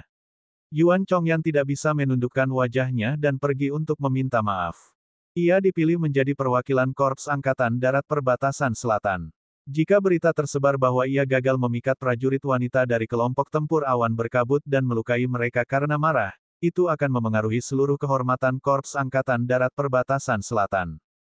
Ketika dia kembali, apa yang menantinya adalah hukuman berat dari Komandan Legiun Perbatasan Selatan. Paling tidak, dia akan dilucuti dari jabatannya sebagai jenderal. Oleh karena itu, dia sama sekali tidak bisa mengakui kesalahannya dan akan menanggung semuanya. Ketika dia kembali ke perbatasan selatan dan menanyakannya, dia bisa saja memanjakan Chen Xia Qingchen karena bersikap sombong dan kasar. Pergi, persiapkan pasukan segera. Aku ingin melihat seberapa kuat kelompok pertempuran awan berkabut itu. Yuan Chongyan berkata dengan berat. Dia masih memiliki kepercayaan diri pada wilayah militer elang langitnya. Setelah melalui begitu banyak pertumpahan darah, wilayah itu telah lama menjadi wilayah militer es yang berani dan berpengalaman. Saat ini, mereka memiliki keunggulan mutlak dalam hal waktu, lokasi, dan tenaga. Bagaimana mungkin mereka tidak dapat menghadapi kelompok pertempuran kecil seperti kelompok pertempuran Yunlan? Tidak lama kemudian, seluruh wilayah militer elang langit dimobilisasi. Menurut berbagai kelompok, mereka mendirikan 10 pos pemeriksaan di jalan pegunungan yang sempit. Setiap jalur merupakan benteng alami yang mudah dipertahankan dan sulit diserang. Kecuali Xia Qingchen ingin menghabiskan semua prajurit kelompok pertempuran kabut awan, dia tidak akan bisa masuk ke dalam tambang sama sekali. Ayo, bawakan aku kursi kulit iblis dan anggur yang enak. Aku akan pergi ke medan perang secara pribadi. Yuan Chongqi berdiri di puncak jalan setapak gunung. Dia duduk di kursi bulu lembut dan menatap perang yang akan terjadi dengan anggur panas. Faktanya, banyak orang, seperti Yuan Chongqian, meragukan prestasi kelompok tempur Yunlan. Sebab, setelah pertempuran itu, kelompok pertempuran awan berkabut tidak ikut serta dalam pertempuran lainnya. Semua ini berasal dari pertempuran ranjau di perbatasan timur. Banyak orang yang belum pernah melihatnya dengan mata kepala sendiri sehingga mereka memiliki keraguan mengenai capaian pertempuran ini. Tidak terkecuali Yuan Chongyan. Waktu berlalu dengan lambat. Yuan Chongqian meminum anggur panas dan memperhatikan kelompok pertempuran Yunlan di kaki gunung, yang berdiri diam seperti manusia batu. Salju yang berkibar menutupi helm dan bahu prajurit wanita itu. Angin dingin yang menusuk tulang bertiup di wajah mereka, dan itu sangat menyakitkan. Namun mereka berdiri di sana tanpa bergerak, hikmat dan tenang. Bab 907, kesempatan telah berakhir.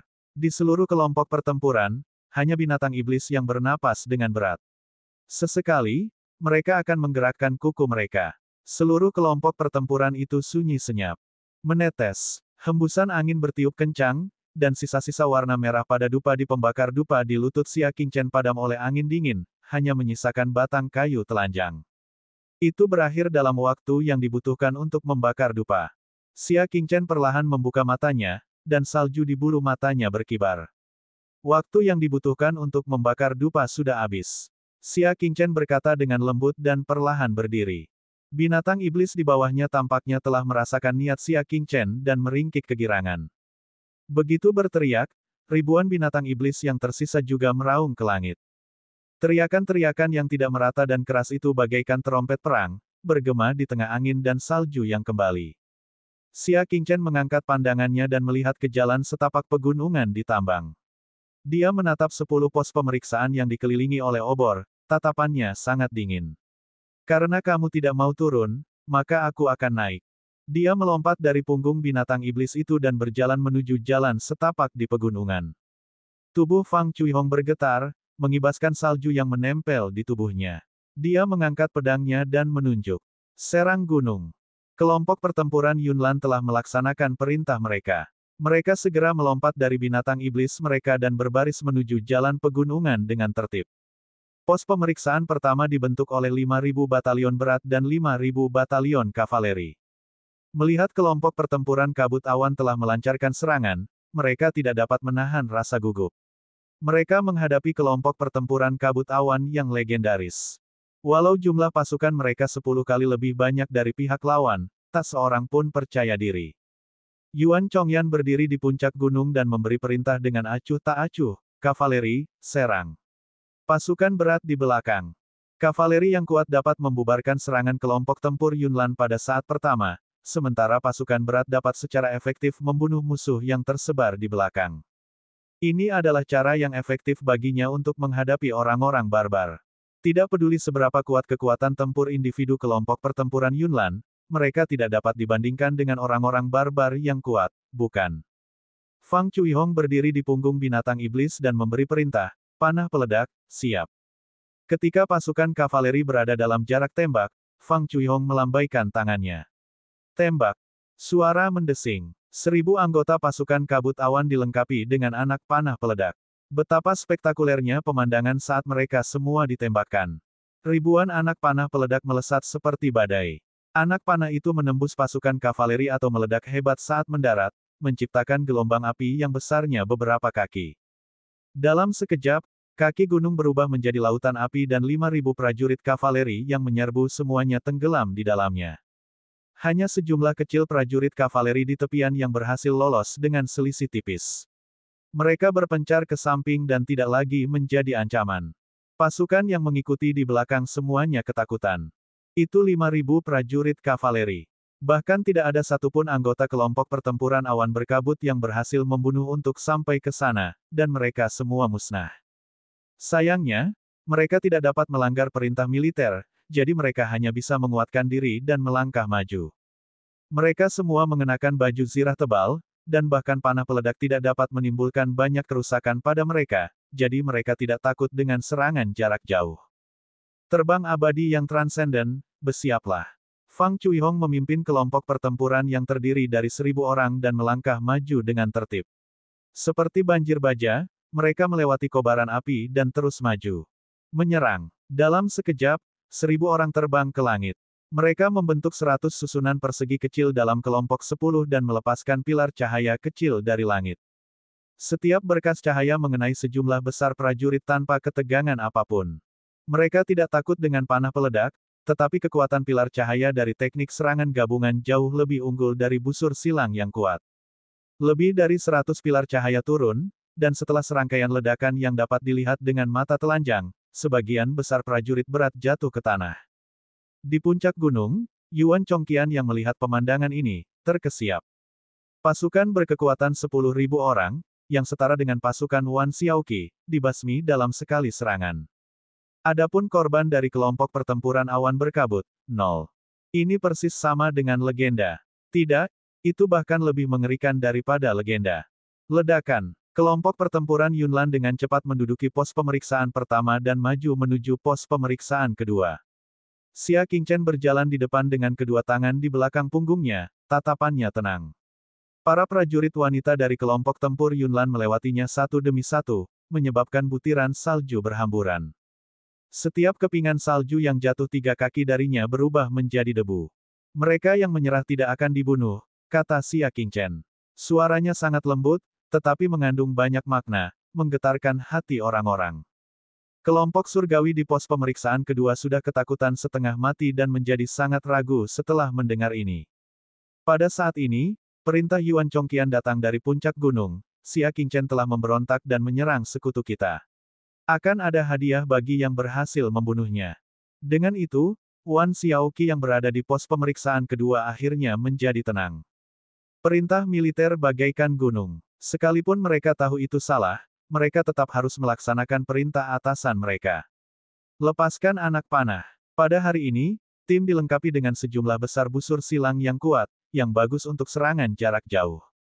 Akan tetapi, jika berbicara soal busur silang, siapa yang memiliki busur silang lebih sedikit di kelompok pertempuran awan berkabut?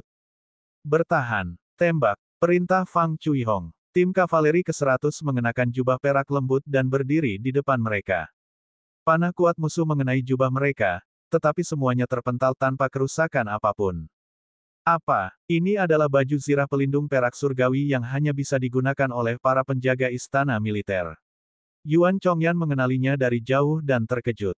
Baju zirah pelindung langit perak mahal harganya dan langka pembuatannya. Selain pengawal pribadi istana dan pengawal pribadi kediaman Pangeran Liang, tidak ada pasukan tempur biasa yang mampu membelinya. Kelompok pertempuran awan berkabut sebenarnya dilengkapi dengan 100 buah ini. Namun siapakah yang meminta pemimpin kelompok pertempuran awan berkabut untuk tetap memimpin Istana Roh? Istana Roh adalah organisasi yang menyediakan artefak nirvana ke istana militer. Apakah sulit untuk menempa 100 tambahan untuk kelompok pertempuran awan berkabut? Busur silang yang kuat di pos pemeriksaan kedua tidak efektif, tetapi busur silang peledak dari kelompok pertempuran kabut awan tidak akan begitu baik. 1000 busur panah peledak ditembakkan, dan tanah langsung dipenuhi ledakan. Korbannya banyak sekali. Bahkan dengan adanya penghalang alami, hal itu tetap menyebabkan ribuan korban. Namun, yang membuat mereka benar-benar merasa putus asa adalah bahwa busur panah peledak yang ingin dipasang oleh legiun lain tetapi tidak dapat melakukannya tampaknya berada di tangan kelompok pertempuran kabut awan secara cuma-cuma. Mereka melepaskan gelombang demi gelombang anak panah tanpa henti. Jumlah tentara di pos pemeriksaan kedua menurun drastis. Dalam waktu kurang dari 10 putaran, lebih dari setengahnya tewas. Melihat ini, Wan Xiaoqi hanya bisa mengangkat bendera putih dan menyerah. Jika ini terus berlanjut, mereka semua akan musnah.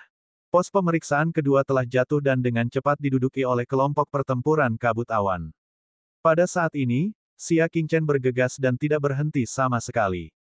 Serang! Fang Chuihong mengerahkan seluruh tenaganya dan berteriak. Wan Xiaoqi, yang berada di pos pemeriksaan ketiga, merasakan hawa dingin menjalar di tulang punggungnya. Pasukan yang berjumlah 20.000 orang telah dihabisi begitu saja. Ini 10 kali lebih mengerikan daripada rumor-rumor yang beredar. Namun, Yuan Chongyan mengawasi dari atas, jadi dia tidak berani menyerah. Dia hanya bisa menggertakkan giginya. Tombak, bersiap. 100 balista besar didorong ke tembok kota, dan busur silang besar setebal manusia dipasang, siap ditembakkan kapan saja. Selain itu, ada lebih dari 9.000 orang, masing-masing memegang tombak panjang, siap menyerang. Inilah kekuatan paling merusak dari pasukan elang surgawi, dan paling merugikan bagi kaum barbar. Bab 908, tidak perlu dijelaskan. Begitu kelompok pertempuran awan berkabut mencapai jarak tembak mereka, baju besi surgawi penjaga perak tidak akan mampu menahan penetrasi kuat dari tombak panjang. 10 busur silang besar milik balista itu mampu menghancurkan segalanya. Tepat saat kelompok pertempuran awan berkabut itu berada dalam jarak tembak, Fang Cuihong menginjak punggung binatang iblis itu dan berkata, serangan gabungan berskala besar. Ribuan orang melompat ke langit bersama-sama. Segel di bawah kaki mereka saling terhubung, membentuk formasi besar yang belum pernah terjadi sebelumnya. Dulu, teknik serangan gabungan hanya bisa digunakan oleh 100 orang saja. Namun, setelah setengah tahun berlatih, mereka telah mencapai titik di mana sekelompok 1000 orang dapat membentuk formasi super besar. Serangan gabungan 1000 orang, konsep macam apa itu?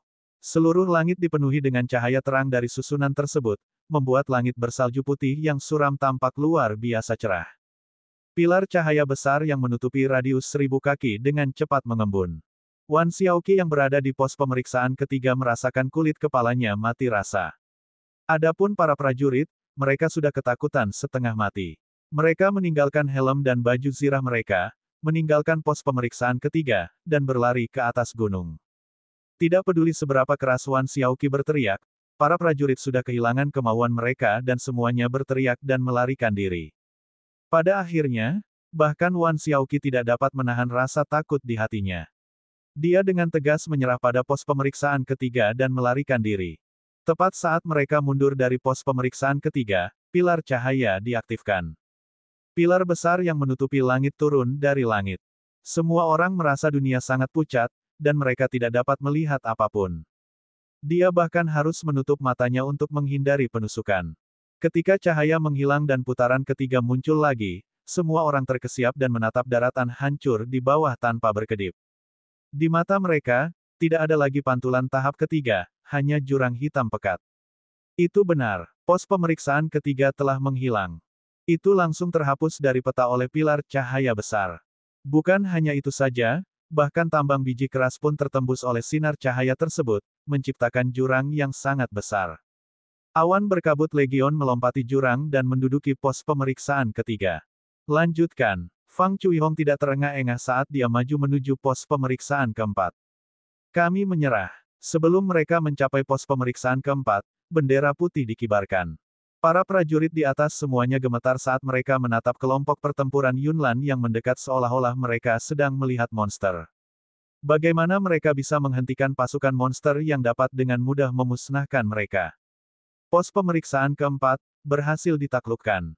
Pos pemeriksaan kelima, menyerah. Kami menyerah. Saya menyerah. Setelah itu, kelompok pertempuran Yunlan maju terus. Sepanjang jalan, tidak ada seorang pun yang berani melawan. Bahkan ketika Yuan Chongyan meneriaki mereka dengan marah, tidak ada seorang pun yang berani melawan. Ini karena mereka tidak melawan suatu tentara, tetapi sekelompok monster non-manusia. Akhirnya, kelompok pertempuran Yunlan mencapai puncak dan muncul di depan Yuan Chongqian.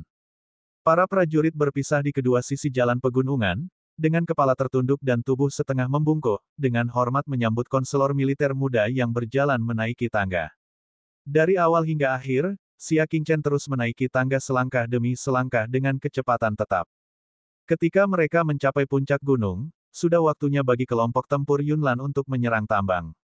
Tidak lebih semenit pun, tidak kurang sedetik pun. Fang Cuihong menunggu di ujung jalan setapak pegunungan. Ia membungkuk dan berkata, Tuan Xia, tambang itu telah ditaklukkan. Setelah itu, dia minggir, memperlihatkan Yuan Chongyan di belakangnya, yang wajahnya pucat pasi dan dipenuhi ketakutan yang mendalam. Di matanya, seorang pemuda berwajah seperti giok tengah menaiki tangga sambil meletakkan kedua tangannya di belakang punggungnya. Apakah itu pemimpin legendaris kelompok pertempuran Yunlan, Xia Qingchen? Dia lebih muda dari apa yang dia bayangkan dan lebih mengerikan dari apa yang dia duga.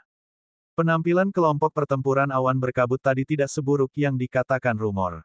Itu jelas menakutkan. Kelompok pertempuran Yunlan yang legendaris mempunyai keuntungan waktu dan tempat untuk dapat melukai 100.000 pasukan musuh. Tetapi sekarang, kelompok pertempuran awan berkabut berada pada posisi yang sangat tidak menguntungkan, padahal mereka telah kehilangan 100.000 pasukan. Sulit dibayangkan kalau pihak lain hanya mempunyai 1000 orang saja. Kalau dia diberi 10.000 orang, bukankah itu setara dengan angkatan darat yang beranggotakan 1 juta orang? Xia, Tuan Xia. Yuan Chongyan menatap Xia Qingchen, yang memiliki ekspresi sangat tenang di wajahnya, dan dia merasakan hawa dingin yang tak dapat dijelaskan di dalam hatinya. Xia Qingchen berjalan ke puncak gunung dengan santai dan berdiri 3 kaki darinya, menatapnya dengan acuh tak acuh. Aku akan naik. Jantung Yuan Chongqian berdebar kencang saat mendengar kata-kata ini. Ia punya firasat buruk dan segera menjelaskan, Tuan Xia, tolong dengarkan aku. Itu semua salah paham. Aku tidak bermaksud menyakiti orang-orangmu. Itu adalah kesalahan yang tidak disengaja. Namun, Xia Qingchen melambaikan tangannya dan menyela kata-katanya. Aku menunggumu di kaki gunung untuk memberimu kesempatan menjelaskan. Xia Qingchen melangkah di atas es di puncak gunung dan berkata, tapi aku sudah di sini. Aku tidak butuh penjelasanmu. Dia sudah memberinya kesempatan untuk menjelaskan. Kalau saja dia menjelaskan dengan jujur dan memotong lengannya sebagai tanda penyesalannya, Xia Qingchen mungkin akan mengabaikannya begitu saja. Namun dia tidak melakukannya. Sama seperti bagaimana dia gagal menginginkan Cheng Yun dan dengan jahat melukainya, dia tidak menyesali perbuatannya sampai dia menduduki tambang itu. Saat ini, dia hanya dipaksa oleh situasi dan harus menurunkan pendiriannya. Baiklah, Tuan Xia, saya salah. Bagaimana Anda ingin menyelesaikan ini? Yuan Chongqian menghitung dalam hatinya. Tidak peduli berapapun harganya, dia harus menyelesaikan ini terlebih dahulu. Xia Qingchen tidak keberatan. Tidak perlu menyelesaikannya. Serahkan saja hidupku. Dia benar-benar kehilangan kesempatan untuk membakar dupa. Apa yang menunggunya adalah kematian untuk menebus dosa-dosanya. Apa, Tuan Xia? Apakah Anda bercanda dengan saya? Yuan Chongqian mundur dan berkata dengan marah. Dia hanya menendang orangnya 1 kali, dan dia ingin menggunakan nyawanya untuk menebus kejahatannya. Siapa identitasnya? Siapakah prajurit wanita itu? Dia benar-benar ingin dia membayar dengan nyawanya. Bukankah ini menginjak-injak harga dirinya? Apakah aku mengenalmu dengan baik? Mengapa aku harus bercanda denganmu? Xia Qingchen berkata. Fang Cuihong melambaikan tangannya dengan dingin, dan sekelompok prajurit wanita menyiapkan busur panah peledak dan membidik Yuan Chongqian. Asal dia menarik pelatuknya, Yuan Chongqian akan terluka meski dia tidak mati.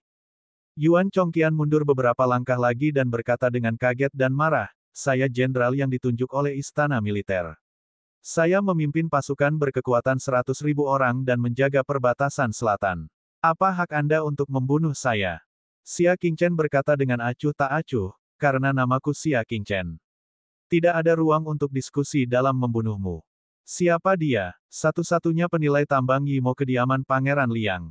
Pengguna pedang naga. Siapapun di antara mereka dapat membunuh Yuan Chongqian 10.000 kali tanpa melakukan kejahatan apapun.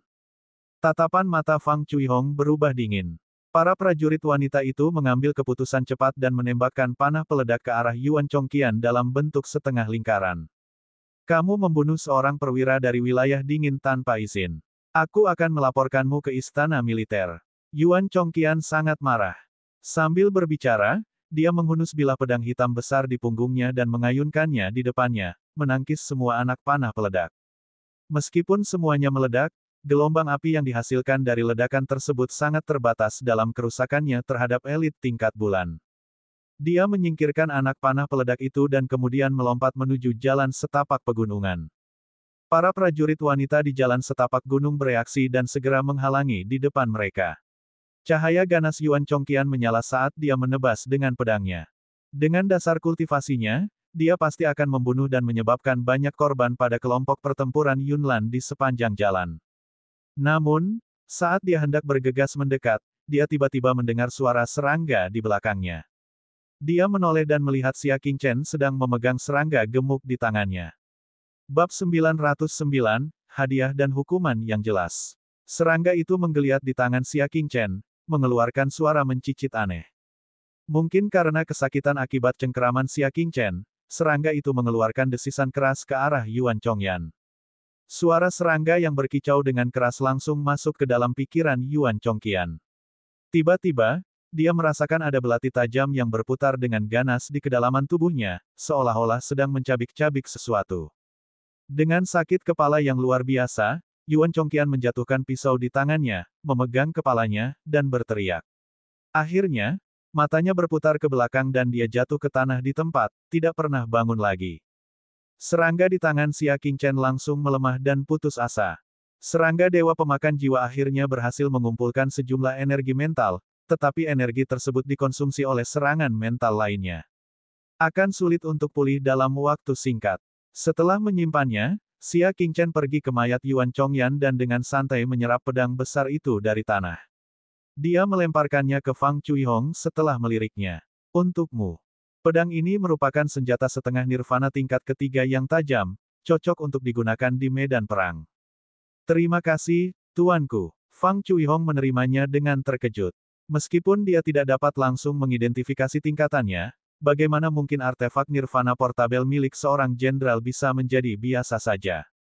Anggota kelompok pertempuran Yunlan yang tersisa semuanya melemparkan tatapan iri. Xia Qingchen melirik artefak nirvana spasial di jari Yuan Chongyan. Barang-barang di dalamnya akan diberi hadiah sesuai dengan jasanya. Harta karun spasial elit tingkat bulan bernilai sedikitnya 10 miliar. Jelas tidak ada pejabat tinggi yang memiliki keberanian seperti itu untuk memberikannya begitu cepat. Para prajurit wanita mendapat kejutan yang menyenangkan. Artefak spasial diserahkan kepada Fang Cuihong untuk menghitung dan mendistribusikan sumber daya. Setiap orang menerima sejumlah besar kekayaan. Selain kejutan yang menyenangkan, para prajurit wanita merasakan rasa memiliki yang lebih kuat terhadap kelompok pertempuran Yunlan. Bahkan menjadi prajurit biasa lebih baik daripada menjadi 100 kavaleri kuat di tim lain. Ada hukuman untuk kesalahan dan penghargaan untuk prestasi. Ini adalah cara jangka panjang dalam mengelola angkatan darat. Sulit untuk memimpin angkatan darat hanya dengan bermartabat. Tuan Xia, Jenderal Naga Api dan Jenderal Phoenix S muncul dari bayang-bayang ketika mereka melihat situasi sudah mereda. Melihat mayat Yuan Chongqian, mereka berdua menelan ludah. Hari ini, dia akhirnya menyaksikan betapa menakutkannya kelompok Yunlan. Dikabarkan bahwa mereka memiliki kekuatan tempur setara dengan seluruh wilayah militer. Dilihat dari keadaannya, bahkan gabungan ketiga wilayah militer tidak cukup untuk mengalahkan kelompok tempur Yunlan. Xia Qingchen mengangguk pada mereka berdua sebagai bentuk salam. Jika itu adalah Wan Xiaoqi yang lain, mereka akan dihukum berat jika berani menghadapi jenderal seperti ini. Namun, kedua jenderal itu tidak merasa diabaikan. Sebaliknya, mereka bersikap sangat sopan. Tuan Xia, jika Anda membutuhkan kami sebagai saksi, Anda tinggal mengirim seseorang untuk memberi tahu kami. Kata Jenderal Naga Api. Aku pasti akan pergi ke istana militer dan bersaksi untuk Tuan Xia, kata Jenderal Ice Phoenix sambil mengepal tangan. Bagaimanapun juga, serangan Xia Qingchen terhadap daerah militer Elang Surgawi adalah masalah besar.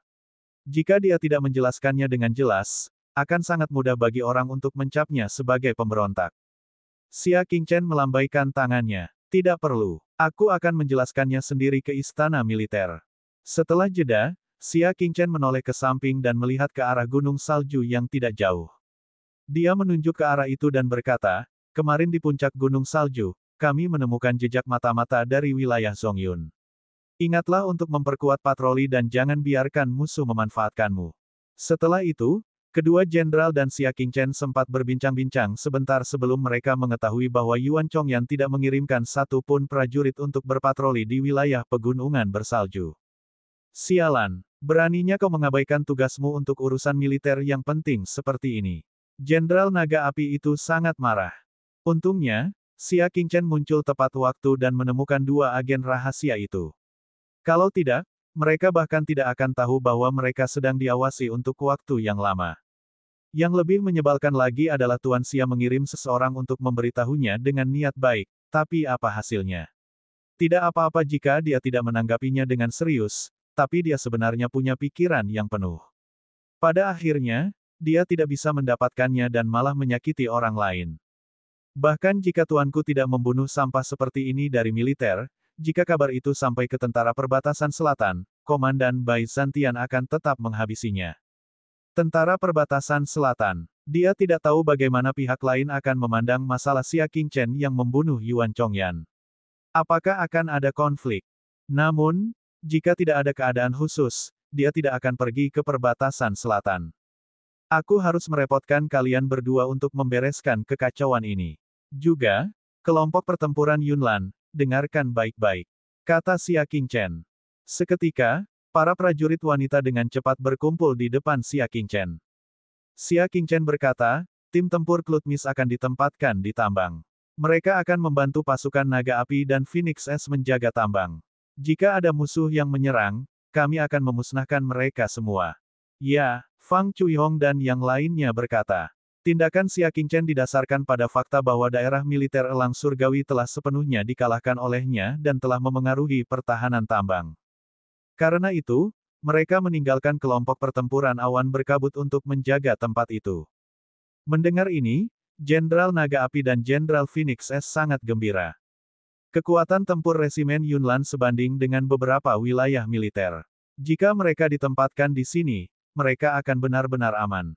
Sampaikan perintahku, berita tentang kelompok pertempuran awan berkabut yang ditempatkan di sini tidak boleh disebarkan. Jenderal Naga Api memerintahkan. Fang Cuihong mengerti maksudnya dan memberi perintah pada kelompok tempur kabut awan, buatlah kemah di tempat. Semua personel harus hidup menyendiri dan berusaha untuk tidak memperlihatkan wajah mereka di depan umum. Fakta bahwa kelompok pertempuran awan berkabut ada di sini dapat dirahasiakan. Jika ada tamu tak diundang, kelompok pertempuran awan berkabut akan memberi mereka kartu truf yang tidak mereka persiapkan. Setelah membuat pengaturan yang diperlukan, Xia Qingchen melangkah ke dalam badai salju sendirian. 1 hari kemudian, pasir kuning beterbangan di udara, langit gelap, dan angin menderu di telinga mereka. Segala yang ada di depannya berwarna kuning dan berkabut, dipenuhi pasir beterbangan. Di samping sungai purba yang telah kering, seorang pemuda bercadar terbang melawan angin. Saat ia berjalan, api berkelap-kelip di tubuhnya, disertai jejak kotoran yang keluar dari pori-porinya. Ada gurun di perbatasan wilayah dingin. Gumam Xia Qingchen. Mengikuti peta, dia akhirnya tiba di lokasi permainan catur iblis abadi, danau pasir yang tak berakar. Lokasinya berada di ujung pegunungan pemakaman bintang, dikelilingi oleh pegunungan bersalju yang tidak mencair sepanjang tahun. Satu-satunya yang tersisa adalah gurun yang sangat kering dengan radius 500 km. Jelaslah bahwa di daerah tersebut sangat dingin dan bersalju, dengan sumber daya air yang melimpah. Namun, depresi ini adalah gurun yang kering dan panas dengan iklim yang sangat aneh. Tidak seorang pun tahu dari mana datangnya pasir di gurun dan kapan pasir itu muncul. Xia Qingchen berdiri di tepi sungai kuno dan menghela napas lega, 90% kotoran di tubuhnya telah dibersihkan. Hanya sedikit yang tersisa di hatinya. Di lain waktu, zat itu akan dikeluarkan sepenuhnya dari tubuhnya. Dia menatap ke depan. Di hamparan pasir kuning yang berkabut, dia samar-samar bisa melihat garis besar sebuah kota kuno. Tempat itu adalah kota dekat permainan catur iblis abadi, dan disebut kota iblis abadi. Itu adalah kota yang dibangun oleh Kerajaan Liang dan Kerajaan Zongyun untuk bersaing dalam permainan catur iblis abadi, dan memiliki sejarah lebih dari 1000 tahun. Biasanya, hanya ada tim patroli yang berjaga, dan mereka setenang hantu. Hanya ketika permainan catur iblis abadi dibuka, suasananya akan menjadi luar biasa ramai. Xia Qingchen melompat dan mendarat di seberang sungai kuno, bersiap menuju ke kota iblis abadi. Siapa sangka saat kakinya menjejak tanah, sebuah anak panah melesat dari pasir kuning. Xia Qingchen meraihnya dengan satu tangan, dan pasir kuning di sekitarnya tiba-tiba berkumpul di hadapannya, berubah menjadi perisai pasir hisap. Anak panah itu melesat ke perisai pasir hisap, dan kekuatannya perlahan diserap oleh pasir hisap yang mengalir. Akhirnya, anak panah itu jatuh ke tanah tanpa suara. Xia Qingchen juga menghentakkan kakinya ke tanah. Dia melirik ke samping dan melihat sekelompok orang mengendarai monster-monster yang melaju kencang. Ketika dia mendekat dan melihat wajah mereka dengan jelas, Xia Qingchen akhirnya menyadari bahwa setengah dari mereka adalah pilihan surga dari alam sejuk. Pedang 9, kupu-kupu ringan, dan yang lainnya adalah pemimpin. Pihak lainnya juga seorang pemuda yang usianya belum genap 20 tahun, tetapi ia tidak dikenalnya. Namun, tidak sulit untuk menebak identitas mereka. Mereka seharusnya adalah putra-putra surga yang bangga di alam awan tengah. Bab 910, sangat memalukan. Semua putra surga yang sombong di wilayah dingin mengenakan jubah platinum yang disulam dengan awan dan burung bangau abadi, yang menambahkan beberapa temperamen pada mereka. Mereka mewakili pihak yang abadi dalam permainan catur abadi dan iblis ini. Adapun para putra surga yang sombong dari alam awan tengah, mereka mengenakan jubah merah tua dengan motif awan api yang membakar langit, yang membuat mereka tampak sangat mendominasi. Itu seharusnya sisi iblis yang mewakili permainan catur iblis abadi. Kupikir aku telah menembak mangsaku. Seorang wanita berwajah dingin dengan jubah merah tua berkata. Tidak ada ekspresi meminta maaf di wajahnya karena hampir menembak orang yang tidak bersalah. Sebaliknya, dia tampak kecewa. Suotnin menatap Xia Qingchen beberapa kali sebelum dia mengenalinya dari tatapannya. Dia berkata dengan heran, Xia Qingchen. Dia tidak terkejut sama sekali. Pembicara tidak bermaksud demikian, tetapi pendengar menanggapinya dengan serius.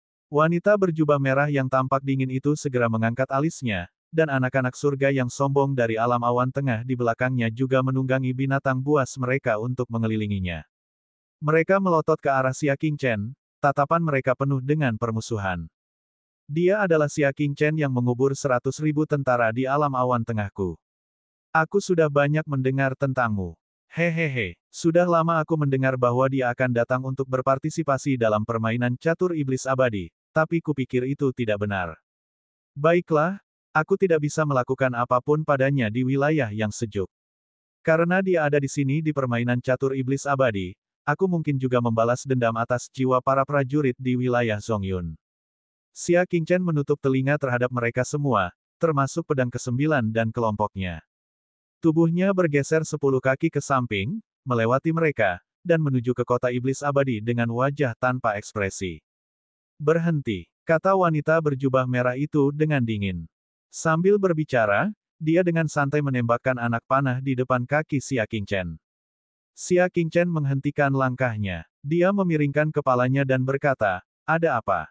Namaku Hong Ying. Ingat namaku, kata wanita berjubah merah yang dingin itu. Oh, Xia Qingchen tidak peduli. Dia menendang anak panah itu dan terus bergerak maju. Di belakangnya, suara dingin Hong Ying datang, nama ini akan mengakhiri hidupmu. Dengan kata lain, dia secara pribadi akan membunuh Xia Qingchen. Xia Qingchen menutup telinga dan melangkah ke pasir kuning yang memenuhi langit. Pedang 9 menatap punggungnya dan mencibir, kau bahkan lebih buruk dari seekor anjing, tapi kau masih berpura-pura menjadi orang yang berpengetahuan luas. Sungguh menjijikkan.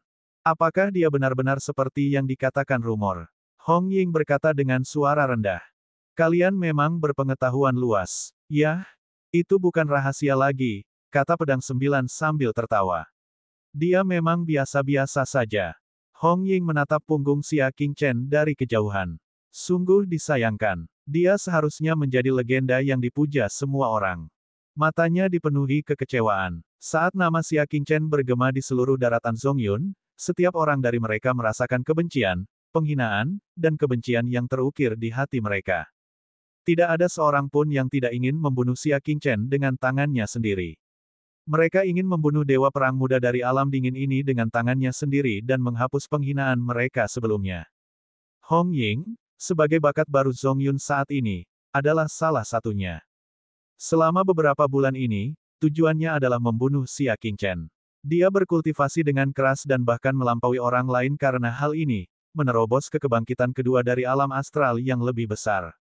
Ketika dia mengetahui bahwa Xia Qingchen juga akan berpartisipasi dalam permainan catur, betapa gembira dan penuh antisipasinya dia. Akan tetapi, setelah tiba di kota iblis abadi, dia baru tahu bahwa Xia Qingchen telah gagal untuk maju dan kekuatannya menjadi biasa-biasa saja. Hal ini menyebabkan Hong Ying merasa sangat kecewa. Tidak ada rasa bangga dalam membunuh legenda yang telah gugur. Legenda, apakah dia layak? Pedang 9 tertawa menghina dan heroik. Aku, Pedang 9, adalah legenda generasi baru dari alam yang sejuk.